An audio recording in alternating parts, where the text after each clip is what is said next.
Welcome, everyone, to the Total Football Show on a beautiful day in sunny Grenada, Carriacou, and Pity Martinique. Well, we are here, almost here. We've got one more day to go for the beautiful game to start in Mexico, USA, and Canada. And the beautiful game I'm talking about, the World Cup. It's finally here. And how are you feeling out there about the World Cup starting very soon? My name is Marcus Trevor Mc Intosh, and we all love football. I love football. In fact, I'm very passionate about football. And today I've got on the show a man of the soil, a son of the soil, as they say, in a man called Mr. Ron Benjamin. Hello, Ron. How you doing? Fine, Greg. Definitely, thanks for having me, and it's a pleasure to be here to finally get the chance to talk some football with you guys. I know everyone's excited about the World Cup, so it's a great opportunity for us to discuss the game we all love, and all the things surrounding the World Cup. Yeah. And my other guest that I've got here today is Mr. Kendall Mercury, and he's from the island of St. Vincent. And introduce yourself, Ken.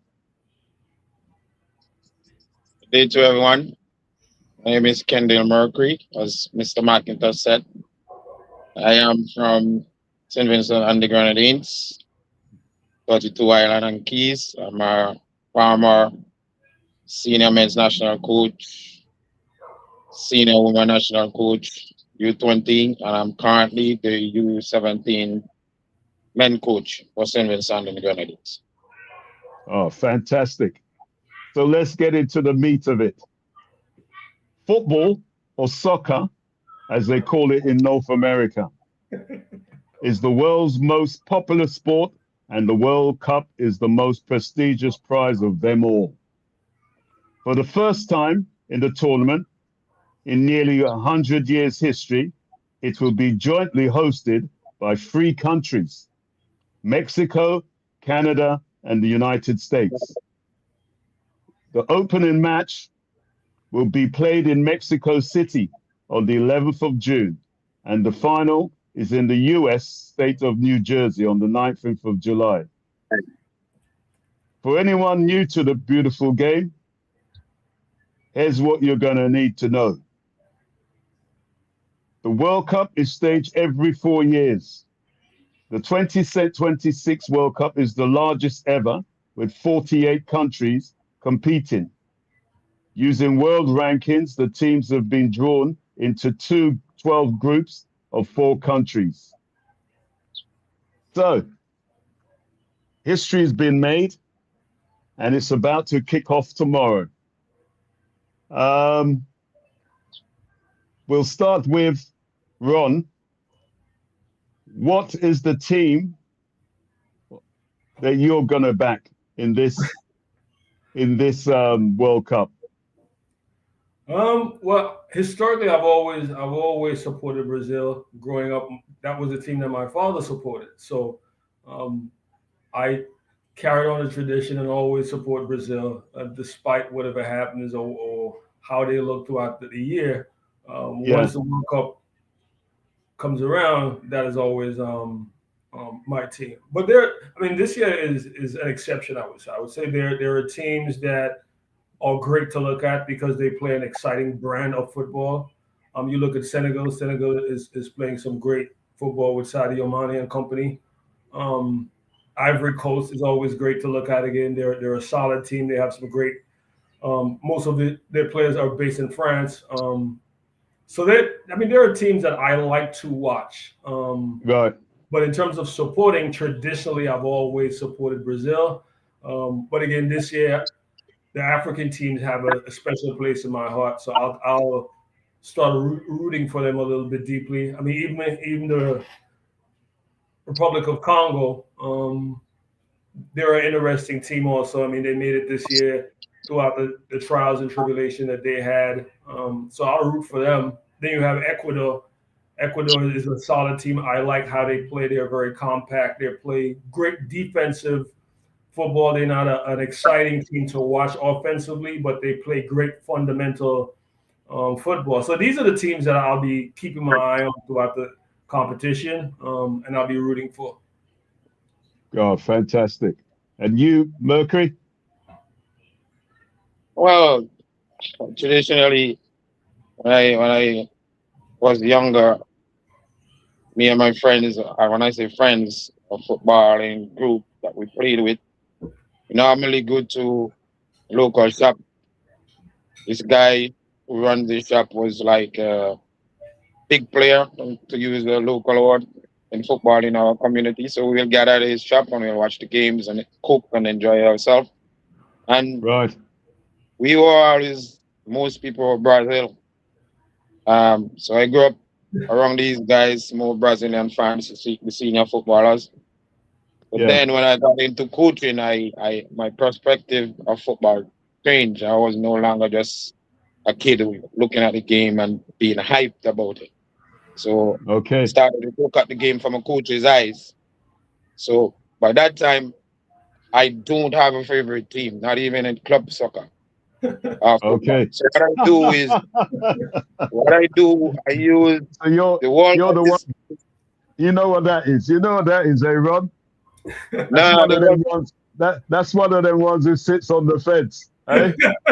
And and no, and I'm not on the eh, fence. eh, I'm and sitting on the cook. whoever Nah, wins, he pulls out a shirt.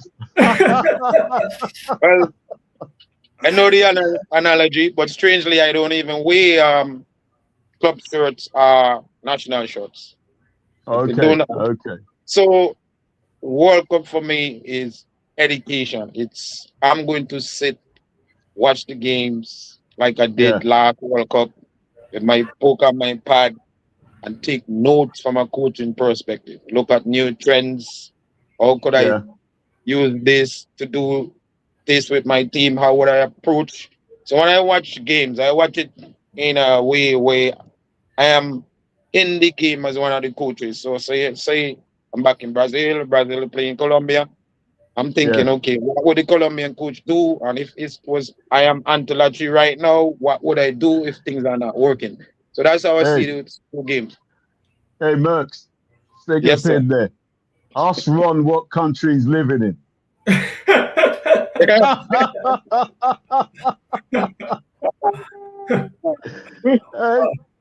Great. I So, mean, Ron, Ron, where you living right now? I'm currently living in the country that you just mentioned. I'm a proud supporter of the Colombian national team. I have my shirt right here. I can pull it out. Let me pull it out so you can see it. I have my official Colombian shirt already for the celebration because it's like So part of that's the great. tradition. Part of the Right. yeah, tradition. So I yeah. have my. What if you guys can see? So I get where you're coming from, mate. I understand. Well, judging by what I'm wearing, I think I've given it away. Eh? I'm gonna stick with my roots. So Mm, I'm gonna back any African team, you know. right. But for my European team, I think I may go with either France, but I think that I'm gonna put my neck out there and and I'm gonna go with the nearly men of Europe. I think they might just do it this year with Holland. I'm gonna go Wow, for Holland. Yeah. that's Okay. If it's not France, I'm gonna go with Holland. Um, South America. Um, although deep in my heart, as you guys mentioned before, Brazil has always been in our hearts, right. and you probably would find that with most people in the Caribbean. You know that Brazil will be the closest team to their hearts, and I think it's just in tradition or in culture. You know that we're. But let's not also forget that we have two countries from the Caribbean. That's in the World Cup. Haiti and Curacao. And I think they're the two smallest in the tournament, uh, along with Iceland. Yeah, Yeah, by Yeah, population, they are the smallest countries. by yeah, yes, yeah, by population. That's correct. yeah. So I think that's going to be quite exciting to see how they do in the tournament. I think they might, and a couple of the North African countries, I think they might cause some trouble. Algeria, Morocco. As we know, 4 years ago, Morocco got to the semi-final. Let's hope one of the African countries can improve on that. Yeah, I mean that would be definitely great because I mean, coming back to what you were saying about supporting Brazil, I think a lot of the people who in the Caribbean began supporting Brazil was because of Pele and seeing black players play Yes, football. So I think that was the please. introduction for a lot of people that, because if you look at European football, I mean, there back then there were very few people who looked like us, right?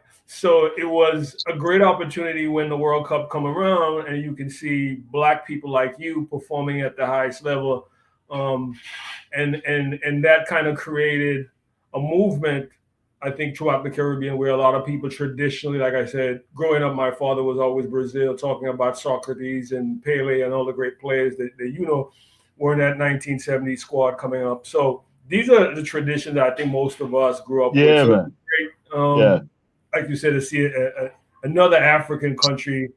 I mean, it's been a couple of years since Cameroon. Roger Miller came on the scene and really created a sensation. It would be great if sure. we Yeah, could see another African team, doing something extraordinary like that. that'd be great. That'd be great. I remember when I was living in London and we were going to school, and I remember a couple of them English guys when World Cup come along, and I see them wearing Brazil shirts. Yeah. I remember seeing a couple of the guys coming to school with their Brazil shirts, and I was, what? Hey, how does that work? But then you Yeah, realize, then the white guy said to me, "Look, people of our color live in Brazil too." yeah. True, true. Yeah, And then it traditionally, dawned that's on that's me. where it came from. We Yes, follow the culture and the color and the movement, yeah, and yeah, let how people migrated that way as well. So things so yeah, that's where the culture connection is. right. But from my Uh, my side, when I look when I look at teams, I tend to, let's say, from my coach's eye and intuition, I look at the yeah, players who are doing well at club, and I'm like, can they make that transition to the national stage? So, for yeah, example, this year we had Barcelona doing okay in the league. Then we yeah, had you know Champion League with Arsenal and PSG. yeah, So these French players, can they make the transition to the French team? These Spanish players, can they make the transition into the Spanish team? Can they replicate their success at club level with their national team? So yeah, rightfully so, we have to look out for the French, the Germans, um, English, Spanish, you know, that kind of thing. yeah, Then, as you say, the African countries like Morocco, Senegal, who got to the African Cup of Nations final. Colombia has been doing some. I think they have improved a lot over some time. So yeah, yeah, it makes an interesting World Cup with the 48 teams. I can say that. Then, from our perspective, when I say our, me and Marcus, we are in CONCACAF. yeah, How do our two teams, our two countries, now measure up to football, as we may say, at a higher level now? Because they're actually gonna be playing opponents at a top level, at a higher level. So the measurement, where would their representation be in relation yeah, to CONCACAF versus CAF versus UEFA versus Oceania versus Asia. So that's how I kind of look at it. Yeah, I mean that's Brilliant.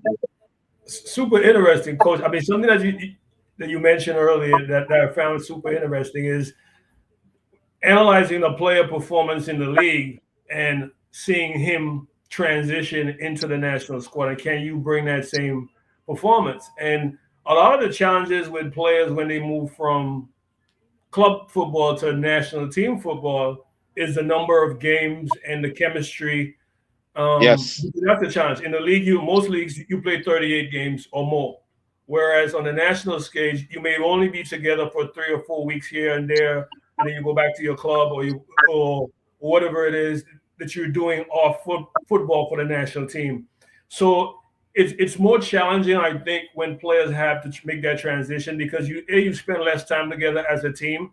So just building the chemistry is just an important part. B, understanding the tactical difference because you know you're playing a different style. Most teams they might play a different formation coming from national to the club. So you as a player, you may have a different role. Okay, you might be playing a right back on your club team, and then they might say, okay, you might be on playing in the midfield now. So it's a Yes, transition for a lot of players. You see players playing in different roles when they make the transition to the national team because then you have more talent. Yeah. So of course. yeah, it's challenging for I think players. I think we kind of expect them to replicate the same thing that they do in the league. But remember, they have a preseason. They're playing 38 games. They're training 3 or 4 times a week. Whereas when they get together for the national, it's pretty much 2 or 3 weeks here and there. They play a couple of friendlies, then they go back to their club. So I think it's tougher for these guys, and you have to be a little bit more experienced, veteran experience. I think that's why you see a lot of the national teams are keeping older players who have that chemistry and can keep the team together and can teach the younger players that come in the national team kind of like what the system is, where you should be in terms of the tactics, and kind of keep the culture, that national culture team. When I say culture, I don't mean the craft or the arts and craft, but I mean the culture and the style of play and the personality of the team as a whole. So I mean, it's interesting that you mentioned that. So I think these are the things that is definitely going to be interesting to watch. Oh, great, Yeah, great. I Yeah. I now that you mentioned the comparison, which is brilliant, and your analogy is an analysis is correct. I remember one coach said for him winning the World Cup is about who you can select that can live together as a family for 1 month. Very true. Very, very true. Because everybody has a different what can I say? Everybody needs their space, Yeah, you know? And because at the end of the day, we're all humans. We might have a group that we're going to get on with, and some of us after 2 days, we can't stand them anymore. Yeah. yep. Yeah, you know? But we're gonna go for a little break, and we'll come straight back into it.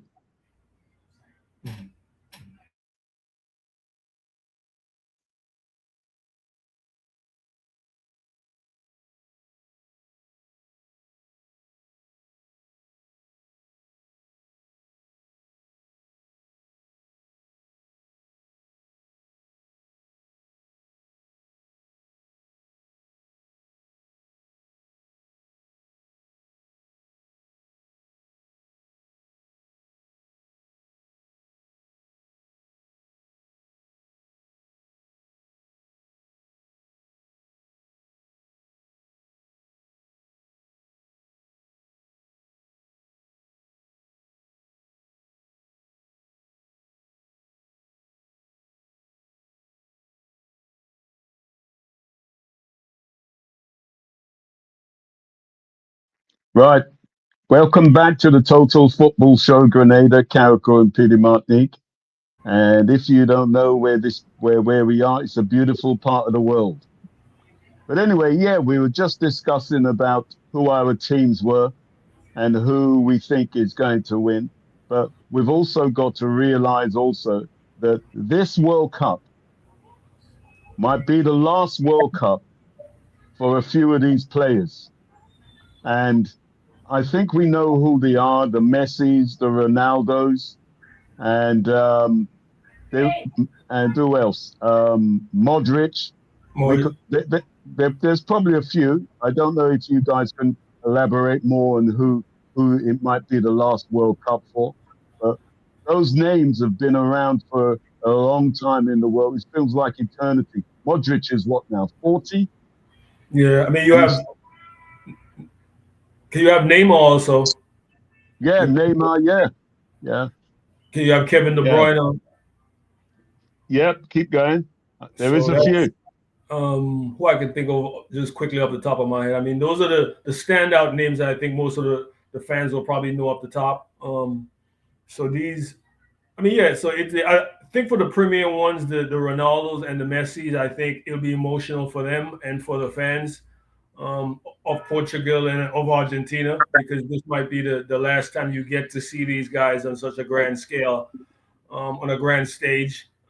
So I think it will be something that I think a lot of fans, if you grew up or if you were always watching these people transition and develop, and now you get a chance to see them ultimately, I think it'll be an emotional experience for a lot of people knowing that this is their farewell, and we might never see them again. Some of the greatest footballers, whoever graced the pitch. Yeah, it Right. would be, as usual, very emotional to see the stalwarts and the senior players who are going to play the last World Cup and battle for the last time in this battlefield. And the World Cup is always joy, and the opposite end, who is gonna Yeah. light up the stage as a new player. But I I agree with you guys. It's gonna be special for a lot of football fans because these two names, Messi and Ronaldo, has dominated these games for decades. Yeah. And Yeah. this this is gonna be their final stage. So it's gonna be very emotional for them and the fans and their supporters. Yeah. It's going to be, as you said, very, very emotional for them, and especially the as you said, the fans, the spectators, and I I'm looking forward to see how they're going to actually perform. I saw something in an article the other day. Would with with Ronaldo out of the Portuguese team, will they perform better in this World Cup? But how do you leave him out? Right. Yeah, how Yeah. do you leave him Yeah, out? you need character like this, as my friend said, because they're not just players. They like magnet. They hold the team. They pull the team. The energy they bring in the dressing room and training. It's Yeah. it's all different. Yeah, yeah. Yeah. So, so do you think that's what? Okay, so Neymar has got a calf injury. Do you think that is part of the reason why he's in the Brazil team, as you just mentioned? Yeah, I mean, a lot of these players. I mean, national teams have a certain, how I should put it, historic significance in a lot of these countries. Um, Yeah. and I live in Colombia now, like I told you. And James, he's called James here, but you guys might know him as James Rodriguez. I Yes. mean, Because he's an older player, right? And he's definitely not the player he was when he was at Real and all the other clubs that he played for. But because of the historic significance, and like the coach alluded to, because of his personality, both in the dressing room and also his national appeal. So putting together a team is I mean, for a national representation, it's not just about how the guy's performing, but it's more about nationally, how is his appeal, and do fans still want to see him? And does he have the ability to perform? So it's not just a case of again, I'm going to just pick the best players because there are tons of young players who could have been chosen. I mean, they could have chose Kijao Pedro instead of Neymar, but they decided to go with Neymar because of the historical significance of Neymar. Neymar is a mega star in Brazil. I mean, despite he's 30 plus in his mid to late 30s, but he's still nationally recognized as one of the elite footballers, even though sometimes he doesn't bring that consistently because of medical issues. So again, a lot of these guys are on the team not just because of their pure performance, but because of the national energy these guys have, and fans want to see these guys coming back. To James Rodriguez, he's the same thing here. People are saying, "Well, why is he on the team this year? You could have, gone with a younger player." I mean, he's playing further back instead of playing as a number 10. Now he's playing more of like a midfielder, basically an attacking midfielder. So I mean, it's just the national appeal of some players like a Ronaldo. You can't leave Ronaldo out Portugal, like you just can't. No, you can't. You Same can't. with Messi, you just can't. You just as long as they're available, they'll be on the team sheet. Like whoever's coaching the team, like as long as they're physically able to walk, they will be on the team sheet. Yeah. Could you imagine Could you imagine all these fans that have come to see them perform? Again, just to see them.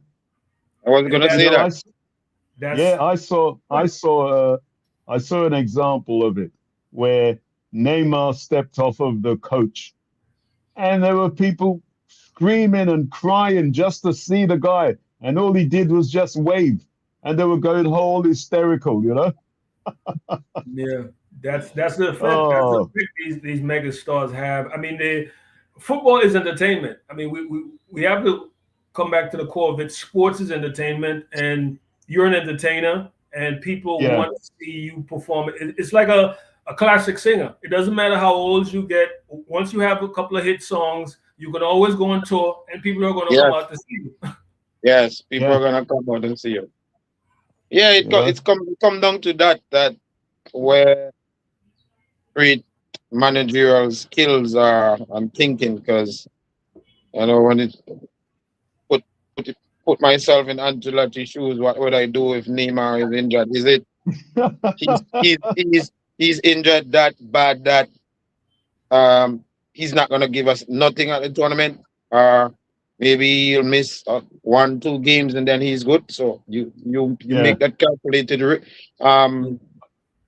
You have to make the decision, and you must have him in there if there's a chance from the medical staff that he's gonna play somewhere along the line, because he brings that national pride, experience, and also if we get the Neymar that we know he can be, he would unlock some tight defense, because we know going into this World Cup is gonna be a lot of mid-block and low-block playing.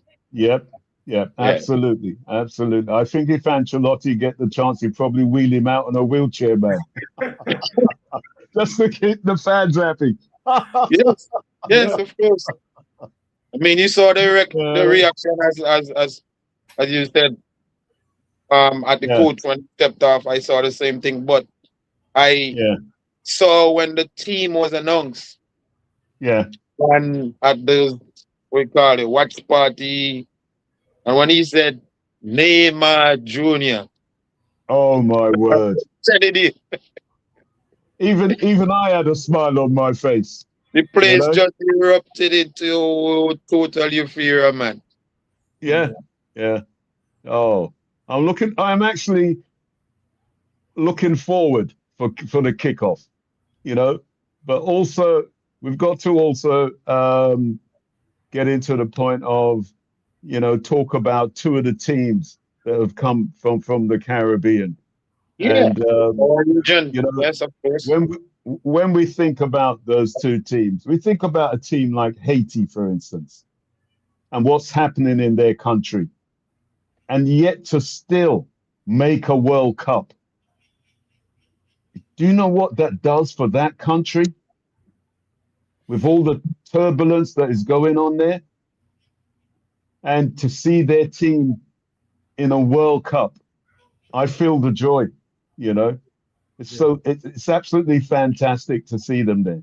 And the players, they look so happy. I saw an interview with the captain today, and he's pinching himself to see that to see that he's actually in a World Cup. Yeah. I mean, yeah, it's a sensational story again, and it comes down to why people love the World Cup because you have all these stories of people defying the odds. A small country like Haiti, impoverished, but still, the players have enough fortitude and pride to go out there and represent their country. And it doesn't matter where you come from in the world; everyone is proud of their home and their country. So that's what you're seeing being displayed, and it's a great story for sports as a whole, and that's what it's about. It's about bringing us together. It's about the best representation of ourselves. It's about showcasing our desire, our ability, but more importantly, it's about representing who we are as a person and who we are as a community. So it's a great story for Haiti and the Yeah, Caribbean. yeah. It Yeah, brings so much joy. Brings so much joy to all of us in the Caribbean. You know. I, I, had- What? I had, sorry, Marcus, go on. Go on. I had said that when the final legs were being played, I say to a couple of friends of mine, I say, the good thing about the increase in numbers, we're going to have two Caribbean teams at the World Cup, no matter who wins or qualify. Right. And Yeah, when the groups were put together in our region, I'm like, okay, we're gonna definitely get two teams from the CFU there, and then it yeah, turned out to be Haiti and Curacao. yeah. Um, And the even the Haitian people, as we know from back when they gained their independence, it goes right back to that mentality of the Haitian people. yeah, uh, Yeah. you know. And let's not forget the smallest island in the tournament, or the smallest country, as they say, Curacao. And what an achievement for them! Yeah. Yeah. I mean, What an achievement! yeah. I mean, You know. I'm proud of them, but I give Haiti a little more in terms of how they were able to accomplish because I mean Curacao is part of the Netherlands, so they Yeah, have a lot of access to resources. Coaches who coach in the Netherlands come down to Curacao. Some of the players who represent Curacao were actually born in the Netherlands. yeah, So it's kind of so it's an easier story for them. I'm proud of them, yes, but I think they have more in terms of resources. Um, than a Haiti has. So I'm extremely proud of Curacao, but I think Haiti had to overcome way more in terms of just resources and just being able to put together a team and train and get together yeah, as a national representative of Haiti. But still, I take nothing away from Curacao. It's a Cinderella story again, a small yeah. island making it And, to the largest football stage in the world. and what we also got to realize about Haiti is that they couldn't even train in their own country. No, This is what I'm saying again.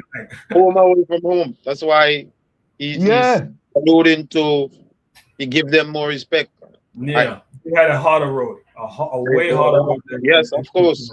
Um, think about it. I mean, it's a sad story, but think about how many footballers lost their life in the current situation in Haiti, young and whether Yeah, you're a youth player, mature player, a female or a male. yeah, It's really, you see, really, as we're saying, it's a story to just touch your core. Uh, yeah. with the Fantastic. Curacao situation, I'm gonna use an example to bring it home to us and the audience, right? Yeah, In 2009, I became the U20 coach for St. Vincent and the Grenadines. Men, that was my first full-time job as the head coach. I had worked with the U17s, but I was an assistant. We went to Curacao for that tournament. I was St. Vincent and the Grenadines, Curacao, and St. Kitts in Yeah. a three-way tournament. And the top spot is going to come out to go to the next round. We drew with Curacao 1-1 in Curacao. I remember when we had a training session. At the time, we were playing 1-3-5-2. We had a training session. When we went to the training session, the Curacao team was still training. So they were taking up a bit of our time, and I said to the manager, look, you need to get them off the pitch. But to get to the story, that is 2009. St. Vincent and the Grenadines drew with Curacao 0-0. Right. 2026, Curacao is at the World Cup, and we are nowhere close. Yes, we have to factor in everything because they have the Netherlands, they can pull the professionals. But I goes to say they had a proper plan going into They this. did. Yes, They did. Yeah. and that's the difference. Because, yeah, I had the opportunity to speak to an old player called Reggie Blinker. I don't know if you guys remember Reggie Blinker, but I spoke to him yesterday, and he told me all about the restructuring that Curacao went through from the top of the association right down to who they brought in to restructure football in Curacao. You know, and that's their result. That's where they are Yes, because of what they've done to get Yeah. where they are. Kevin, you and I talk about this every day. So Yeah, yeah, yeah. no success comes without strategic planning and without having foundations in place.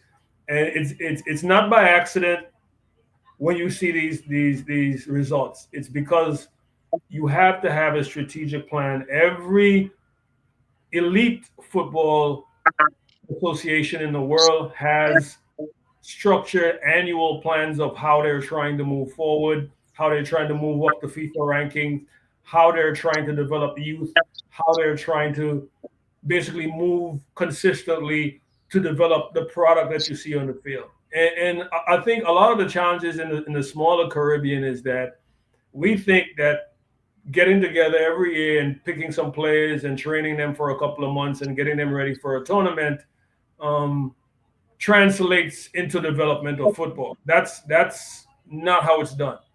Okay, that does not work. You can't just put together players and say, okay, we have an FA, we're just picking players every year from the national club competitions, and that is going to develop the product as a whole. It's like anything. If you're building a car or if you have a car company, you have to start at the top and say, okay, who is going to be the CEO? Who is going to be the CFO? What is our plan? What type of cars are we going to build? How are we going to build the cars? What is the factory going to look like? So you have to take the same type of strategic approach from any product and transplant that now into sports, specifically into football. And then you will start seeing the results. And then you must be able to evaluate that. You must be able to say, okay, what our weaknesses are. Okay, are we developing our 13 to 17-year-old players adequately? Do we need to have an academy? Okay, where are our weaknesses? Do the players lack the technical abilities to compete against the elite players? Do we have the coaches who can train them, who can give them the knowledge that they need in the technical execution of the game? So these are the things that FAs in the Caribbean oftentimes lack. They don't have that analytic, strategic approach to the development of football as a product. They see it as sports, and you pick guys and they get together and they go play, and next year you pick another bunch of players, and somewhere along the line you'll succeed. That is not how it's done. it's not going to happen like that. Yeah, No, no. You know, so it was very good to have a conversation with Reggie yesterday, and he told me all the structures they had to do, create new formats of leagues on the island, right down to even down to under eights, they had going. To get to where they are. Yes, the players all came from, well, not all of them, I would say, came from Holland. There were a few of them that were born there, Yeah. But it's just the way they went about the aggressiveness of their restructuring on within their FA. The guy that is actually the president of the FA is someone that worked in the corporate side of of business, where he worked in health. So he saw a way of coming into the football and restructuring it. And that's what sometimes that we tend to lack, is seeing that vision and then getting a group of people to understand your vision, and then they now could execute your vision. And that's a prime Yeah. example of what they have done. Yeah. I mean, think about it. This guy is a hospital administrator at the corporate level.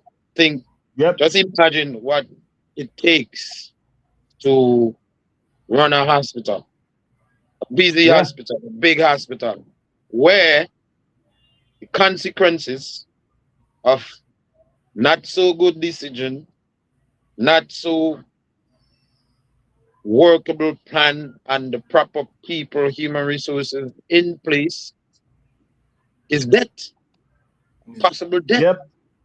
Yep. So when you get someone like that coming into the football environment, it's a big plus. Yeah. Yeah, definitely. Fantastic.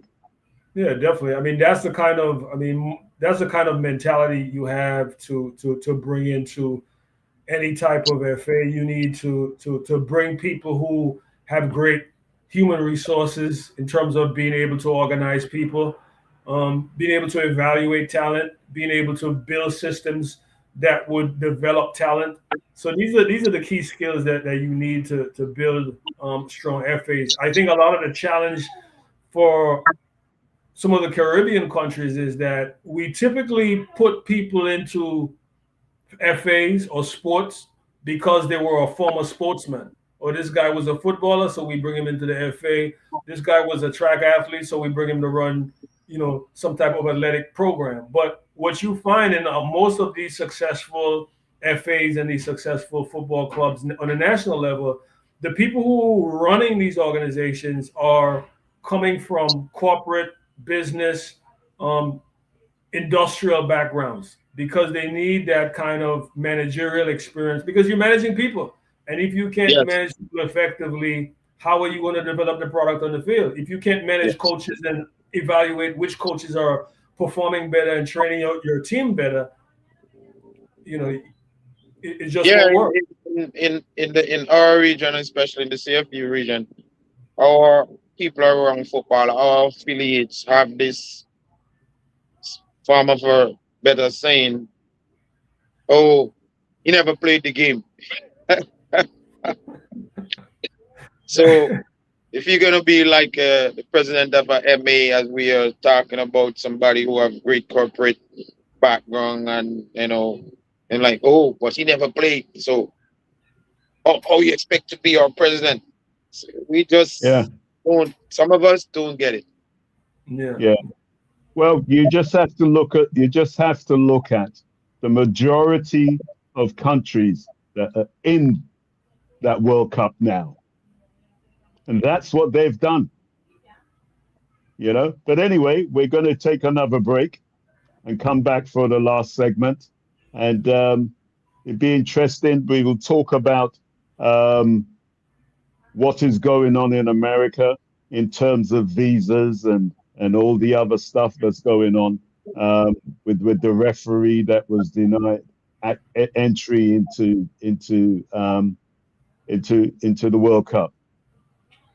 So we return soon.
Well, welcome back to the Total Football Show, sponsored by Bryden and Miners.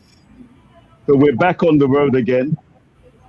So someone sent a question in to you guys, and it is, which country is going to be the dark horse in the World Cup? That's a great question. Dark horse meaning a country that no one is expecting to. That's right. Um, Interesting question. I think my opinion, I would say Senegal could be a dark horse. They could surprise a lot of people in terms of expectation based on their previous performance. So I would say they are my pick. If I was to pick a team that no one is talking about that potentially could Yeah. could just kind of have a surprise performance. Yeah. I even think Cote d'Ivoire might be a dark horse too. Yeah. You know. So and Merckx, who do you think? I think one of the African nation, to be honest. So it may be the same Cote d'Ivoire. I'm also gonna put some money on Haiti based on their mentality. Yeah. But we also don't forget Cape Verde. Oh They yeah. made it to the for Right. what Yeah, for what they've achieved is absolutely fantastic. fantastic. Absolutely fantastic for a country that's not too many people, and most of their players actually come from Cape Verde, which is a massive achievement. Yet again, proper structure, Yes. you know. But so how do we start this now? Infantino talked about of I'm trying to find the way of of explaining what's going on at the moment. He gave We all Trump, know it's a big mess. uh, Um, and the referee, I would like to kick it off by starting on talking yeah, about the referee. Um, his name slips me right now, but even last night I read like three different articles on what took place, and I'm like, I know the World Cup is a gigantic event to organize. It takes, like we said, planning and from years. But I'm like in my head, not knowing all of the facts, but what we have gotten so far is this is how I see it as a coach and a fan of the game. From the yeah, time US banned Somalians from entering the USA, FIFA should have acted to have this guy assignment changed to either Canada or Mexico. That's how I see it. yep, yep. Yeah. I I mean, think it's yeah. I think it kind of takes away from the game that we're talking about a referee who has been denied access, basically to do his job, just based on the criteria that he is Somalian. Um, I mean, it kind of like speaks to a lot of the things that sports is not. I Yes, think there is a time for exactly. politics, and there is a time when we put aside political differences, and we look at what is best for humanity. Um, even in Nazi Germany in 1939, Hitler, you know, didn't have any restrictions for any athletes entering the country. That was no, something I was surprised to realize. And no, here today, we're picking people's nationality and say, okay, because we're banning specific people, you coming in as a professional with all the required documents, and we're still denying you. Again, I blame poor organization for this, because if you having a magnitude one major event like this, you should liaise with the Department of Homeland Security and say, these are the list of people. This gentleman is Somalian. Tell us ahead of time, can he enter the country, or like the coach alluded to just now, reassign him to Canada or Mexico based on the determination. So I blame FIFA, because I think FIFA should presented all the delegates prior, their nationalities, and have them vetted by Homeland Security or U.S. Customs, and say, okay, these guys could come, this guy can't come, this guy could come, so then you could make the necessary adjustments. Yep. I agree with you, 100%. I love your comparison. It's brilliant with Germany versus what's happening presently on US soil. Yeah, because we know sports is supposed to bring people together where there's differences. Exactly. That's the point. That's why we love the two events bring people together globally. World Cup and the Olympics. This is the only thing that we as a species have on this planet that we call our home, that brings us together every 4 years to celebrate humanity. And that's why people should see this. It's not about politics, but it's about humanity. And some people don't see it like that, and that's why we here discussing issues like this. Yeah. Well, look. I'm trying to think what team it was or what country they had, where they were searching the guys on the tarmac, just as they got off the plane. Yeah, Senegal and Uzbekistan. They subject them to invasive searches, and like, these are professional athletes. They're coming to represent their country. They're not coming to look for American jobs. They're not bringing in firearms. what is the point? It's more about, I would say it's about the optics. It's about what you call flexing. Like, you have the power to do something, so you want to show people I have the power, so I will show you what I can do with my power. It doesn't solve anything. No. I even heard that one player, I'm not too sure which country he was from, that he was kept back for nearly 7-8 hours because they're saying he didn't have the right visa, and where his country got him a diplomatic visa so he can go anywhere. They had to do that for the guy to enter the country. Yeah, I mean, it's wrong. Yeah, it's wrong. A bit of there is some mess that, as the global game, a lot of people are not happy with, because a lot of fans from these countries bought tickets, and now they can't enter to watch the game. Yeah. And then when you get there, it's the expense of how much they've put everything up. I saw a train. They really took advantage of the situation. Yeah, I saw a train ride that used to cost $20 is now $100. That's capitalism. That's what they say. It's for profit. Supply and demand. It's the simple thing. Exactly.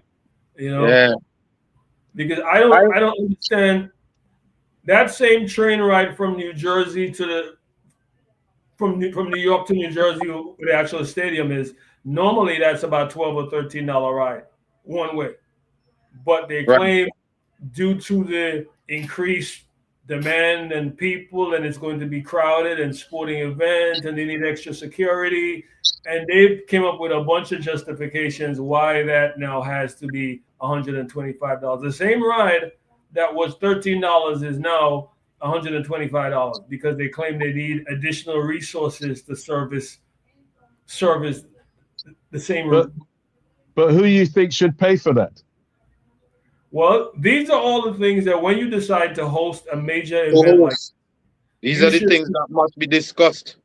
These are the things that have to be discussed. You have to discuss infrastructure as a key part of hosting these events. And if you say, okay, yes, we can host the event, you should have an idea. Okay, what are the prices of the tickets? What is there going to be additional transport costs? Because it's about the marketing of the game as the people's game. Football is Yes, called the people's game. people's game. Now it's no longer the people's game. It's Well, those who can afford this game. it's no longer the people's game around the normal fans and fanatic. It's this World Cup has put it beyond the normal fans and fanatic of football. Yeah. They put it more in a kind of better term, a kind of elite group. Yeah. I was planning to go to Canada to watch some games. I had friends who said, "Look, come up and we'll go to some games." And those people called me up a couple months ago and say, "Hey, Marky, we're not going. It's too expensive." Yeah, They're like, "You can still come to Canada and we'll go at some of the bars and watch the game, but we can't do it. We can't buy the tickets when we have to measure other things in our household. We can't." No. I mean, Plus, that's the sad part about it. Is that the average fan, the average family, you want them to be able to come out and enjoy football with the kids. I mean, that's what the game is about. And now yes, because of the people who've been filling the stadiums all the time in club games and at your national games and your friendlies, Yeah. Oh, what it's well, let's hope from tomorrow that we could be talking about something different next week. We'll be talking about the game between Mexico and South America. And I'd like to know what your prediction is going to be for tomorrow and why. First games are always, I mean, I never make any predictions for the opening games because, again, teams are filling each other out the first couple of games. So you don't know how the other team is going to play. You don't know their formation. You don't understand really what their tactics are. So a lot of coaches, the first two games are kind of like filling out how we're going to play against different teams. So it's kind of hard to predict because you might have a team who might do horribly in their first two games, and then you see they go on a run. I mean, every World Cup you always hear teams start off badly, and then they go on and they win 4 or 5 games because it takes about 3 games before you figure out, okay, what's the best formation. Style of play is different from team to team, so it takes about 3 or so games. So, I mean, I wouldn't go out and make any predictions for the first game, basically the first 3 games. Argentina was your prime example. Exactly. World Cup, yes. Yeah, it's the same thing. I mean, it's a tournament where you have to figure it out as you go along. I mean, because it's not like club football where you playing the same guys twice and you have tape on them because you played them last season and you know what they're going to do. Yeah. So you kind of prepare. It's kind of like you have to feel it out as you go along. Yeah. So what do you think, Merck? Well, I'm like him, but I'm gonna give the edge to the Mexicans because they're at home. Yeah. Yeah, for that reason, I'm gonna give them the edge. We know the people bring a lot of energy and they're gonna ride on this the support for us. Wow. My friend said it's basically you're feeling out in the first couple of games. He's spot on with his analysis. Well, I have to say there'll be a lot of Saffers in the crowd. There'll be a lot of Saffers in the crowd. Trust me, there's a lot of them living in the States. And I think South Africa itself might be empty. Yeah. Diehard supporters. I mean, there will be every South African will definitely be rooting. I mean, I have neighbors who are South African, and I know how when the World Cup comes around, they are like the heavies of supporters that you could ever find. Whether it's football, whether it's cricket, whether it's rugby. Yeah, they're rugby. They're going to be their numbers. You know. Well, here's where we got to end the show. And I thank you both for coming on the show. And I thank my engineer for producing the show. And he was asking me if you guys can come on the show next week again, because you've done such a great job. And I say that you should come every week. Because it's been very, very good. Very good. Okay. You know. But thank you both again. And thank you to the audience. And thank you for the people that were watching. And I hope it's a very, very good game that we all can enjoy tomorrow night. Well, it will be kickoff is what? 3 o'clock our time tomorrow in this region. I'm not even too sure, but I think it's around 3. 3 o'clock. Okay. Yeah. Okay. Yeah. Well, thank you both again. And hopefully next week we'll have someone in the studio with me to bounce off certain things. And hopefully we could have you both again. It was very enjoyable. Yeah, definitely. Likewise. Thank you. Definitely likewise. Yep. And thank you again to our sponsors, Bryden and Miners. And I hope we could have next week we could have something about the drinks that they're wanting to promote, and some other stuff that we could hang up in there to promote this promotion properly. But thank you again for this lovely great show. Yeah, Colombia. Yeah. Oh, have you noticed I didn't even speak about England? Have we noticed? Have you noticed I didn't speak about England's chances? We'll do that next week. Oh, next okay. week. Yeah. Yeah, we'll do that next week because they've still got one more friendly to play. Yes, they have one more friendly to play. Yeah. And we could go more in depth in what we think of how they're going to go about it, you know. But thank you again, guys. All right. Bye. Bye.